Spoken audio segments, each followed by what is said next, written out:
When I saw the envelope lying on the kitchen counter, my hands froze. It wasn't unusual to get mail bills, junk, a card here and there, but this one had no return address, just my name, written in my father's familiar looping handwriting. I should have felt excited. After all, it had been 3 years since he passed, and the estate was finally being settled. But the moment I picked it up, a cold, sinking feeling spread in my chest, like ice water spilling through my veins. I slid the envelope open with trembling fingers. The papers inside were official, typed on crisp letterhead from a law firm I didn't recognize. I blinked. My name wasn't listed anywhere, not on the property deeds, not on the financial accounts, not even a single mention in the entirety of my father's estate plan. And then, in bold letters at the bottom of one page, there it was, the name of my sister, Rebecca. She had inherited everything, every house, every account, every family heirloom. I thought we would share equally. I couldn't breathe. My chest tightened, and I sank into the nearest chair. How could this happen? My sister, my younger sister, the one I had protected, fed,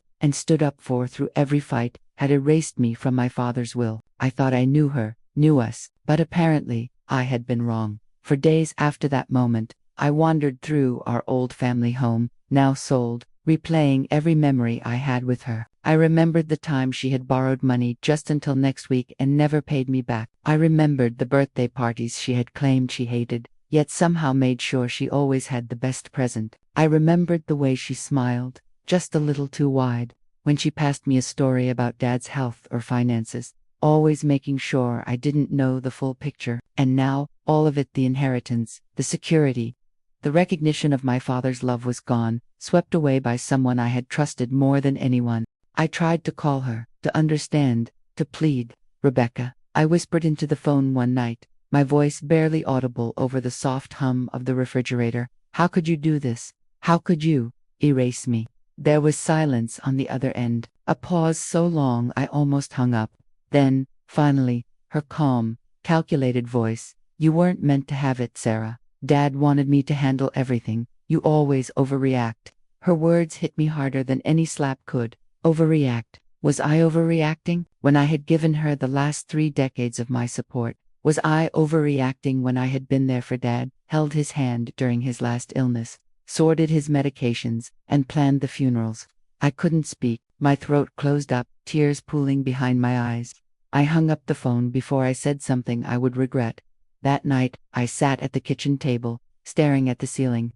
The house was quiet, the kind of quiet that presses against your skin and makes every thought echo. I could hear the ticking of the wall clock, the distant hum of traffic outside, the faint buzz of my phone vibrating with messages I didn't want to read. I realized, painfully, that life as I had known it, the family I had believed in, the sister I had trusted, the security of my father's legacy was over. For the next week, I went through a fog of disbelief. I tried to focus on work, on the routines I clung to, but everywhere I turned, reminders of my loss followed me. The smell of Dad's old cologne in the closet, the familiar creak of the living room floorboards, even the sound of Rebecca's laughter in old family videos, all of it became a painful reminder of the betrayal I had endured. It was during one of those foggy evenings, when I was flipping through the old family photo albums for the 100th time, that the first tiny spark of suspicion hit me. Something didn't add up. Dad had always been clear about his wishes when it came to his estate. He had written notes, had even spoken to me directly about certain properties, saying, "Sarah, I want you to have a say in the house. I want you to feel secure." And yet, here I was, completely left out. I began to notice small things I had missed before. Receipts from lawyer meetings Rebecca had supposedly attended alone, notes about family gatherings that conveniently excluded me, and vague references in Dad's old emails that hinted at discussions I hadn't been privy to.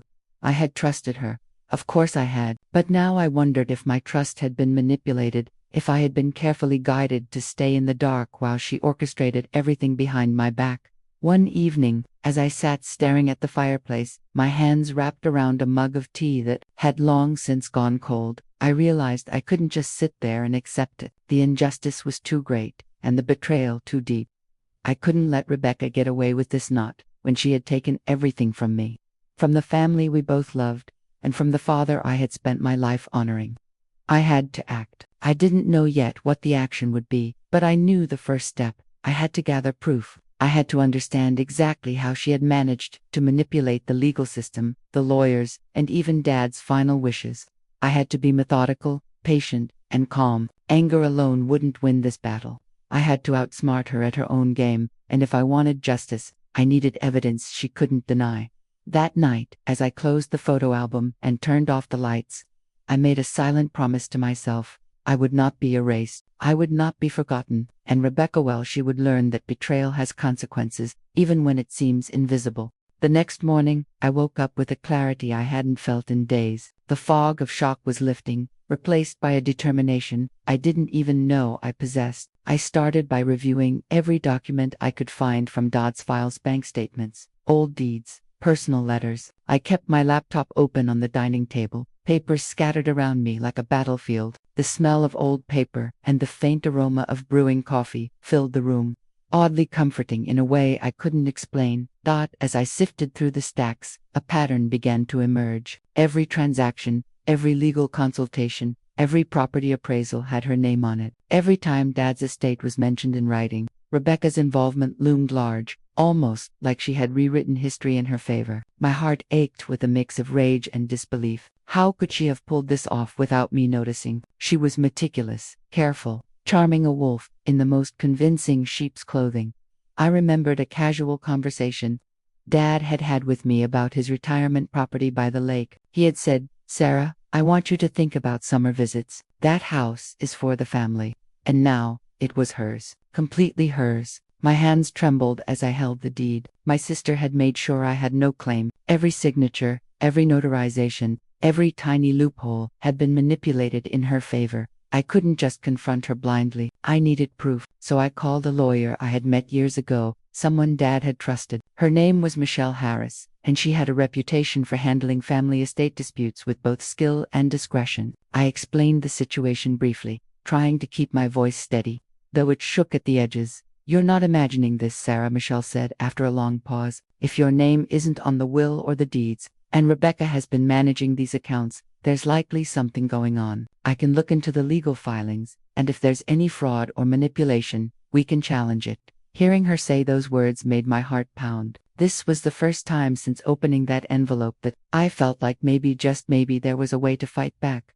Over the next few days, I spent hours gathering every scrap of evidence, emails, messages, notes from family meetings, and even casual photographs that showed her handling documents I had never been allowed to see. I began keeping a journal, recording every memory and incident that now seemed suspicious in hindsight. Each entry was a reminder of how cleverly she had orchestrated this, and how easily I had been blinded by trust. One afternoon, as I was going through Dad's old office, I found the folder tucked behind some books. It was labeled in his handwriting, "For Sarah, if anything happens." My hands shook as I opened it. Inside were letters, detailed instructions, and a few personal items: Dad's pocket watch, a photo of the two of us at the lake house, and a letter addressed to me. My eyes blurred with tears as I read.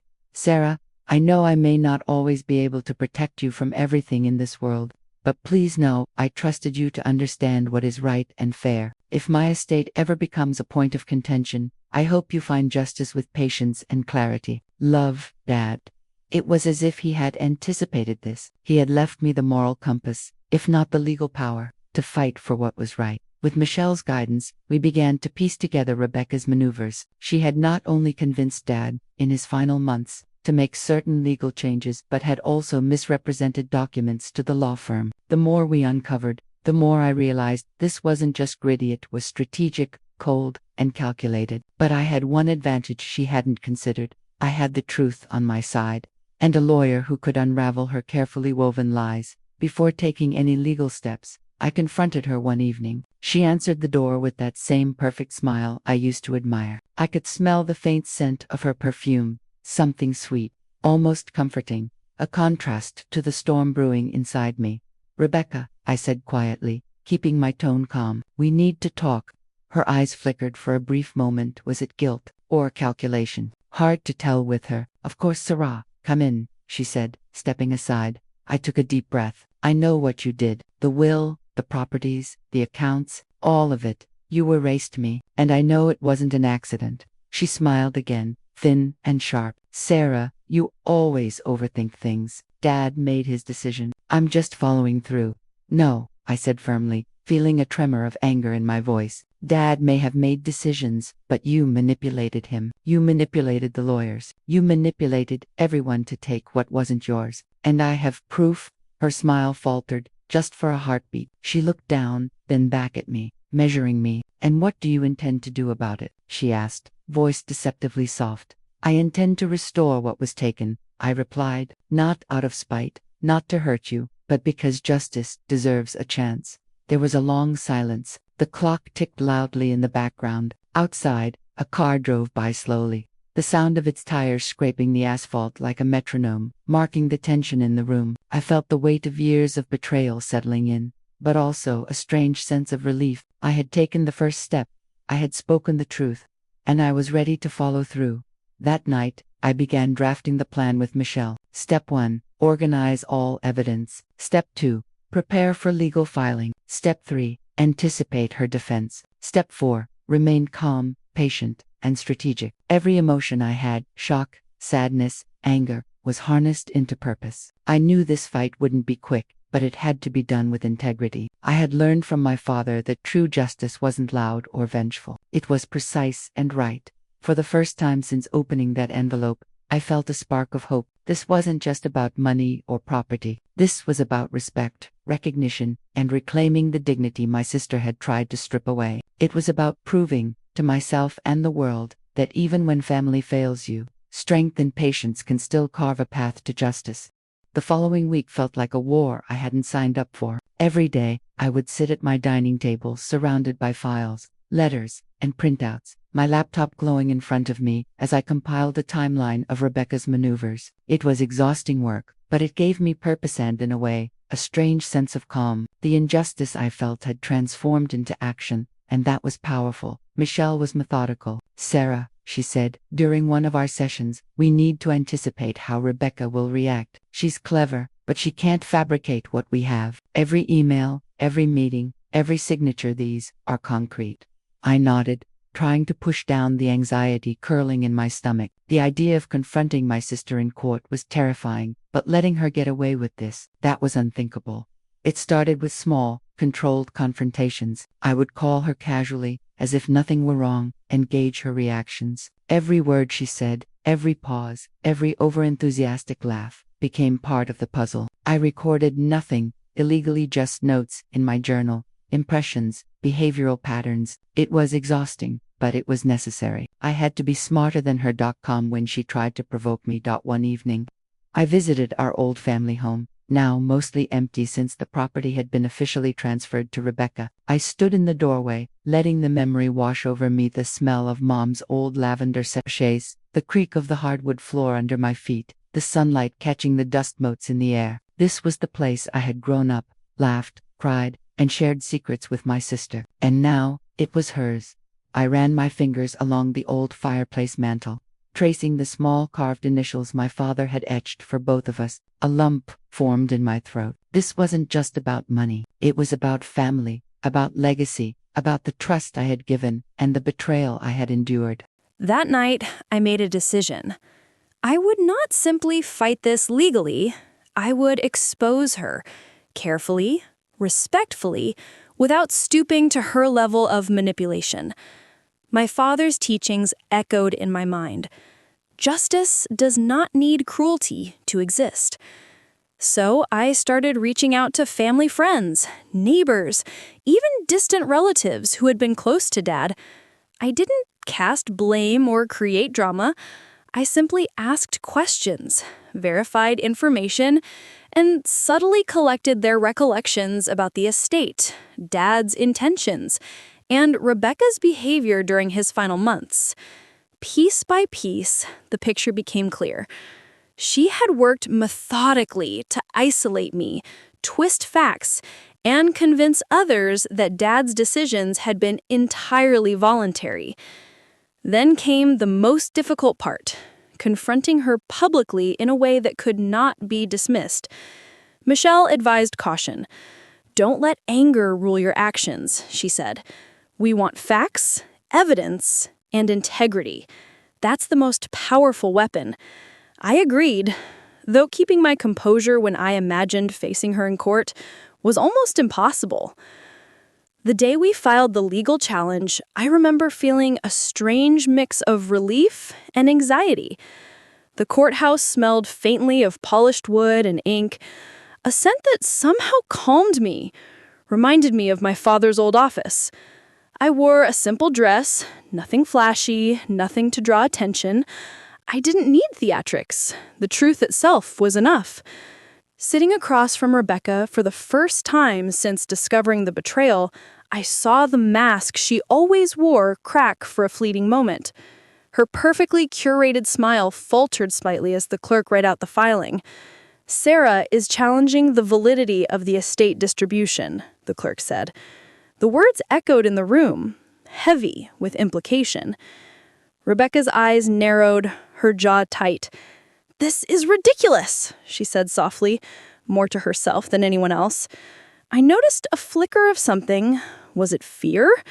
Hidden beneath her calm exterior. "I wouldn't be here if it weren't necessary," I said, keeping my voice steady. "This isn't personal. It's about what's right." The court hearings were long, emotionally draining, and meticulously detailed. Every witness, every email, every document we had gathered became a brick in the wall of truth we were building.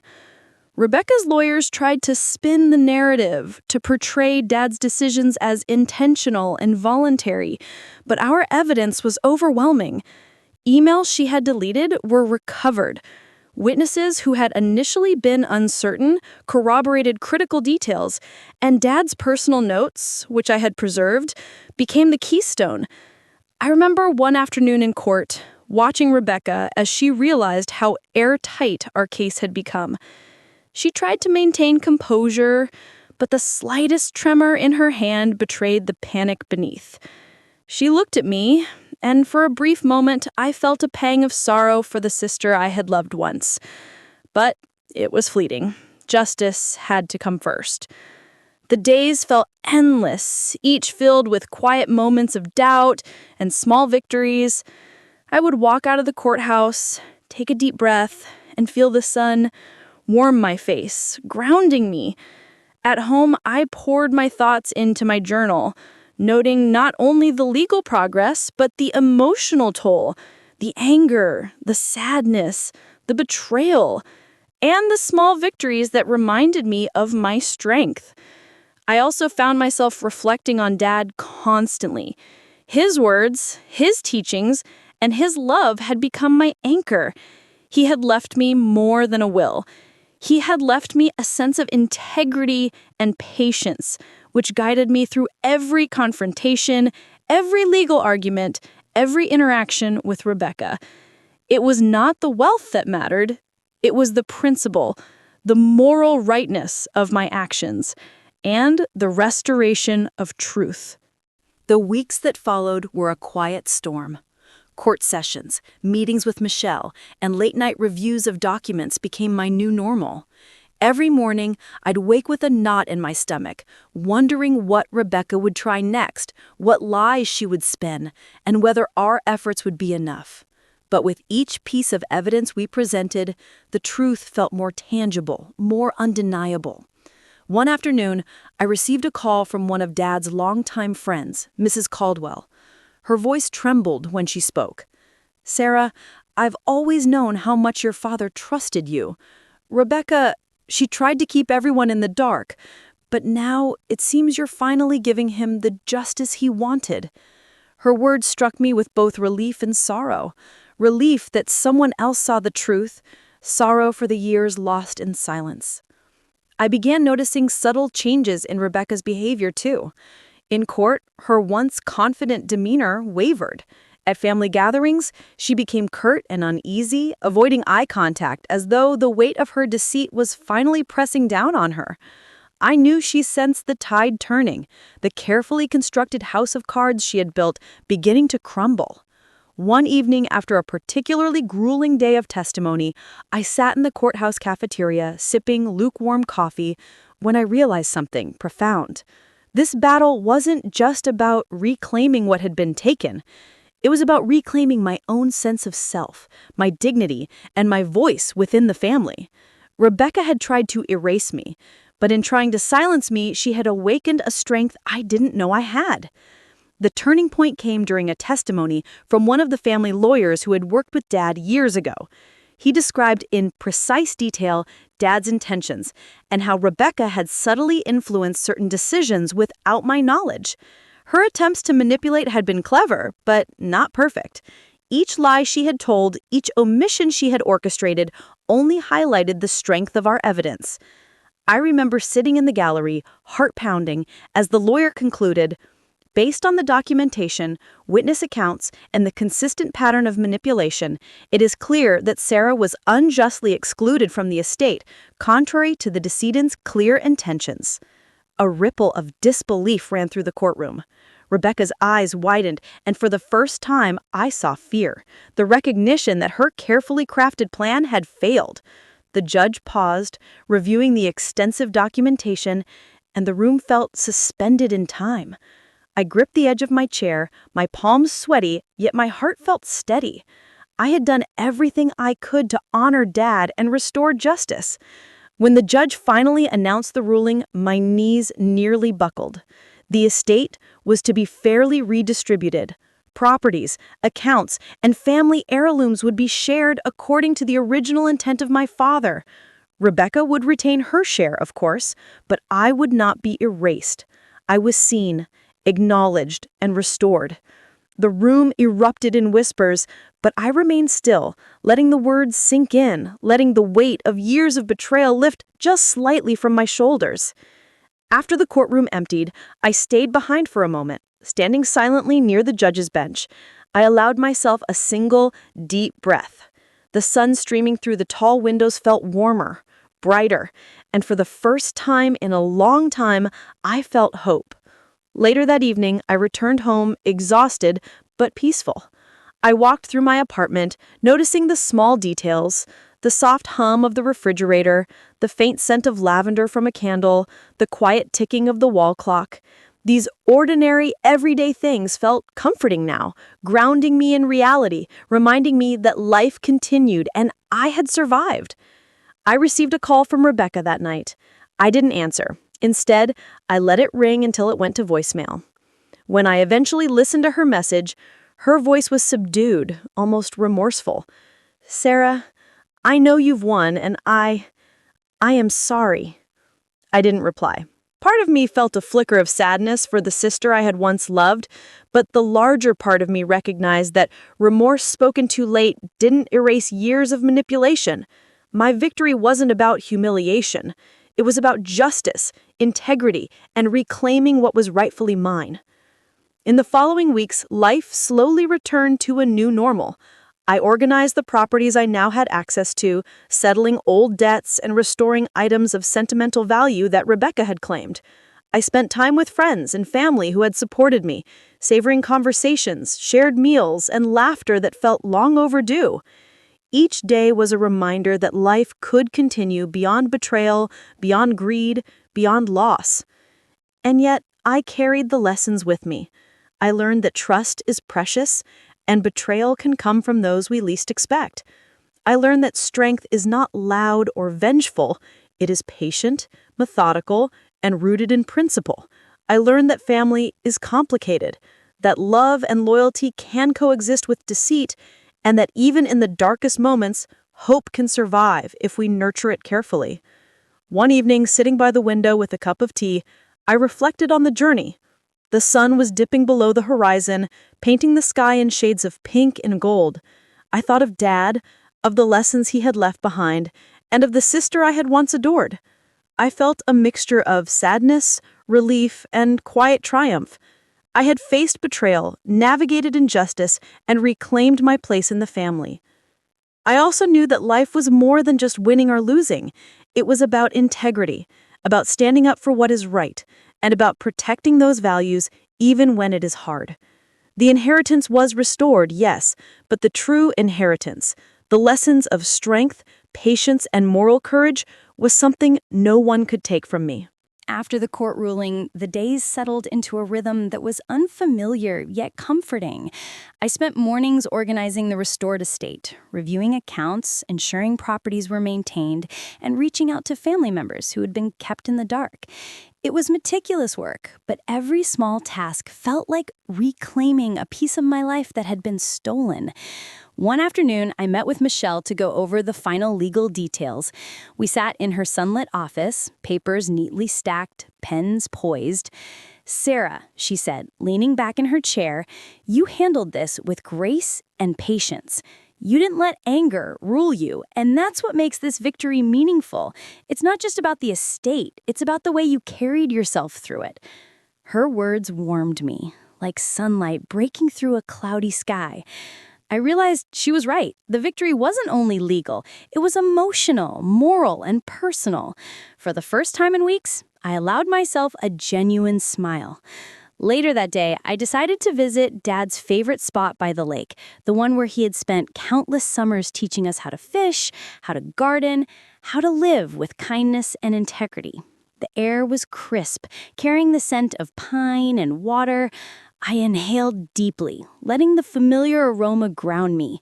Sitting on the old wooden dock, I traced my fingers along the grooves of the weathered boards, remembering my father's hands, calloused and warm, always steady, always guiding. I thought about Rebecca. I thought about her choices, her greed, and her manipulation. A small part of me wanted to confront her one last time, demand an apology that might never come. But the larger part of me recognized that confrontation wasn't necessary anymore. The truth was out. Justice had been served, and my own peace of mind mattered more than any lingering resentment. When I returned home, I began the slow process of rebuilding relationships that had been strained by this ordeal. Friends who had stayed silent out of fear or uncertainty were reassured by the facts, by the clarity of what had happened. Extended family reached out, offering support and gratitude for standing up to what was wrong. Each conversation reminded me that integrity and courage resonate, even in difficult circumstances. One evening, as I was preparing dinner, I found a small box tucked away in a cabinet, something I hadn't noticed before. Inside were old letters from Dad written to both me and Rebecca when we were children. Some were playful, recounting small victories and funny mistakes. Others were profound, offering guidance and wisdom. I held one letter in my hand, reading his familiar handwriting. "Sarah, always remember that strength isn't about taking what's yours by force. It's about standing tall, holding to your values, and trusting that right will prevail. Even when the world seems unfair, your integrity will guide you home." Tears came unbidden. I folded the letter carefully and placed it back in the box. Dad's words had carried me through the darkest days, and now they reminded me that the inheritance of values, love, and courage was far more enduring than any property or money. I also began reflecting on Rebecca in a new light. I understood now that her choices were born of fear, insecurity, and a desire to control. It didn't excuse her actions, but it helped me release some of the bitterness I had been carrying. Forgiveness, I realized, wasn't for her. It was for me, to let go of the anger, to breathe freely, to live fully without carrying the weight of her deceit. With time, the estate was divided according to the rightful plan, and life gradually found its balance. I started new projects, rekindled old friendships, and even hosted small family gatherings, carefully rebuilding trust where it could be restored. Each event was a reminder that life continues, even after betrayal, and that love and connection are more resilient than greed and manipulation. One quiet morning, I sat by my window with a cup of tea, watching the sunlight play across the floor. The world felt calm, ordinary, yet profoundly meaningful. I thought about the journey, from shock to discovery, from betrayal to legal and emotional action, from fear to empowerment. It had been exhausting, heartbreaking, and transformative. I realized that the inheritance I had fought for was not merely material. It was a reclaiming of my voice, my dignity, and my belief in justice. It was proof that even when family falters, when betrayal cuts deep, one can rise, act with integrity, and restore balance. And in that, there was a sense of peace I hadn't known in years. In those reflective moments, I found myself smiling softly, not out of triumph over Rebecca, but out of gratitude for the lessons learned, for the strength discovered, and for the guidance of a father who had prepared me for life's most challenging battles. I felt the weight of betrayal lift, replaced with a quiet confidence and clarity that no one could take away. Life, I realized, is rarely fair. People we love may disappoint us. Trust may be broken.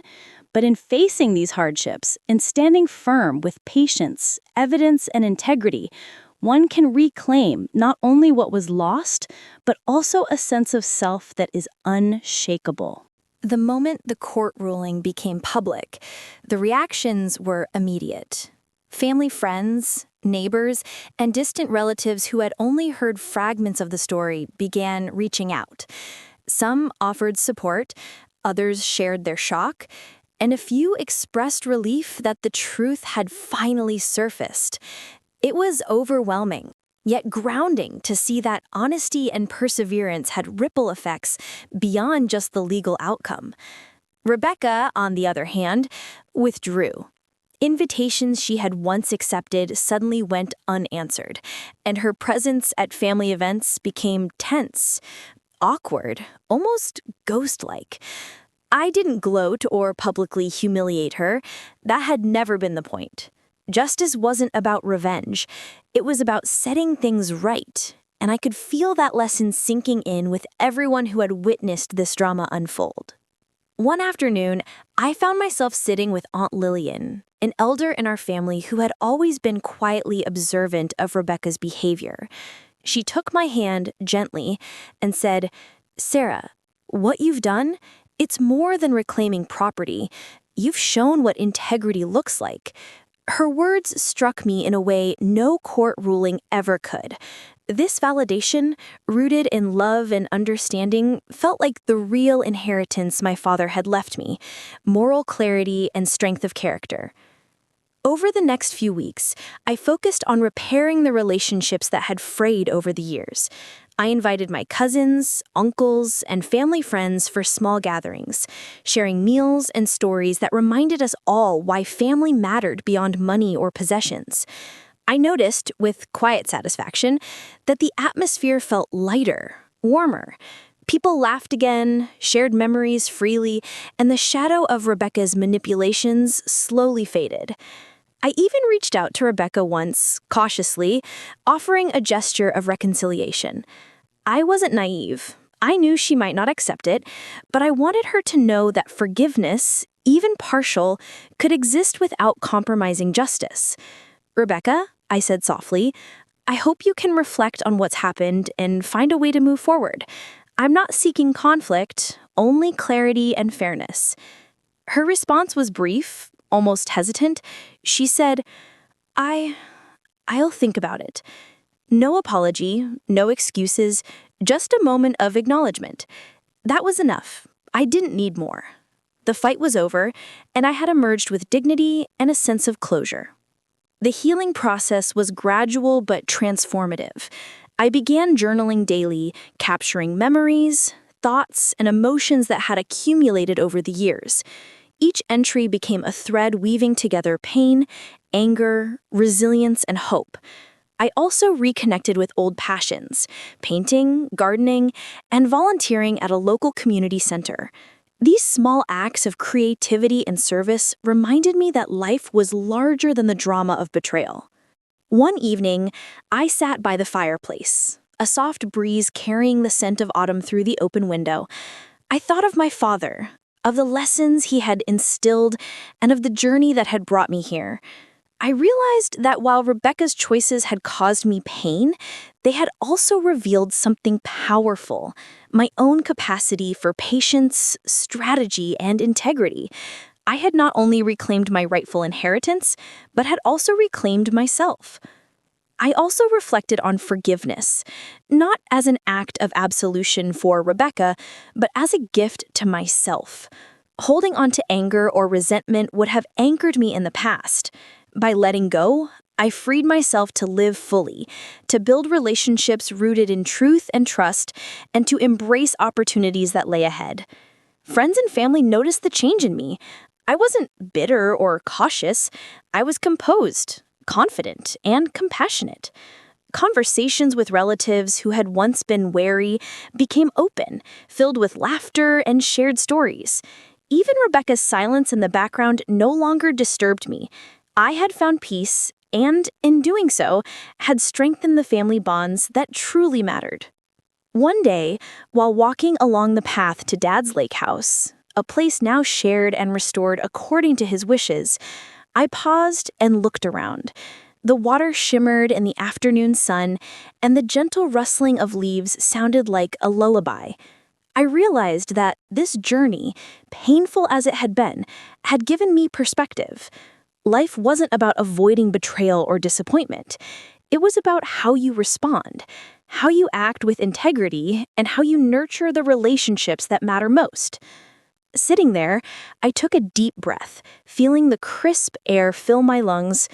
The lake reflected not only the sunlight, but a part of myself I hadn't seen in years. Resilient, calm, and rooted in values that no one could steal. I whispered a quiet thank you to Dad, to life, and to the lessons that hardship had taught me. I understood now that inheritance wasn't just about property or money. It was about courage, patience, and the moral clarity to act when confronted with injustice. It was about the strength to reclaim your voice, even when those you trust attempt to silence you. And perhaps most importantly, it was about the capacity to heal, forgive, and move forward without bitterness. Even as the days passed, the story of what had happened with Rebecca remained a quiet reminder. Life could be unfair. People could betray. But with patience, integrity, and perseverance, justice, both legal and emotional, was possible. I had learned that lesson the hard way, but I carried it forward, stronger and wiser. The estate, once a source of conflict, became a symbol of restored balance. The properties were shared fairly, family heirlooms returned to their rightful places, and relationships slowly mended. I had confronted betrayal not with cruelty, but with strategy, patience, and moral clarity. And in the end, that had made all the difference. The days after everything was settled felt almost surreal. The heavy weight of betrayal, the sleepless nights, the anxiety-filled mornings, they all seemed distant now, like a storm that had finally passed. I would sit in the quiet of my home, sipping tea by the window, listening to the faint hum of the world outside, and marvel at how life could return to normal even after such deep disruption. I realized that what I had truly inherited wasn't just a share of Dad's estate. It was something far more valuable: strength, resilience, and clarity. I had learned in ways I never imagined that life could be cruel, family could disappoint, and people could act out of greed. But I had also learned that courage and integrity could prevail even against those closest to us. Rebecca's presence in my life became a quiet background note rather than a source of fear or anger. I didn't hate her, nor did I feel the need to punish her. Justice had been served in its own way, and my focus now was on living fully and nurturing the relationships that truly mattered. I reconnected with cousins I hadn't seen in years, shared meals with neighbors, and invited friends into my home with laughter and warmth. Each interaction reminded me that life is bigger than betrayal, and that love and connection could heal even the deepest wounds. One evening, as I walked by the lake near the Dad's favorite spot, I paused to take in the familiar sights and sounds: the gentle ripples of water, the crisp scent of pine, the distant call of a loon echoing across the quiet. I thought about Dad and the lessons he had left for me. He had always believed in fairness, patience, and integrity, and it was those values that guided me through the darkest days. I felt him with me there, not as a shadow of loss, but as a quiet, steady presence of guidance and love. I also reflected on the importance of forgiveness, not for Rebecca, but for myself. Holding on to anger would have kept me anchored in the past, trapped by resentment and bitterness. Choosing to let go didn't mean I excused what she had done. It meant I was choosing peace, moving forward, and protecting my own heart from further harm. This journey, though painful, had reshaped me. I had discovered strength I didn't know I possessed, patience I didn't know I could muster, and clarity about who I was and what I valued. I had faced betrayal, confronted injustice, and reclaimed my voice without compromising my dignity. And in that process, I had healed. To anyone listening to my story, I want you to know this. Life isn't always fair. People you love may disappoint you. Trust may be broken, and paths may be obstructed by greed, selfishness, or deceit. But in facing these challenges, you can reclaim your power. You can act with integrity, stand up for what's right, and move forward without bitterness. The inheritance we carry is not always material. It is the strength, resilience, and wisdom we gain from facing life's hardest moments. As I watched the sun dip below the horizon that evening, painting the lake in shades of gold and pink, I felt a profound sense of peace. I had reclaimed not just what was taken from me, but also my sense of self, my moral compass, and my hope for the future. Life would continue, and I would continue with it, stronger, wiser, and ready for whatever came next. Would you have done what I did? Would you have had the patience to gather the truth, the courage to confront betrayal, and the strength to reclaim what was rightfully yours? Tell me in the comments. I'd love to hear your thoughts. And if my story resonated with you, please subscribe for more real-life stories of resilience, family drama, and personal strength, shared in the heart and tone of Auntie May. Remember, even in the darkest moments, justice, integrity, and hope can guide you home.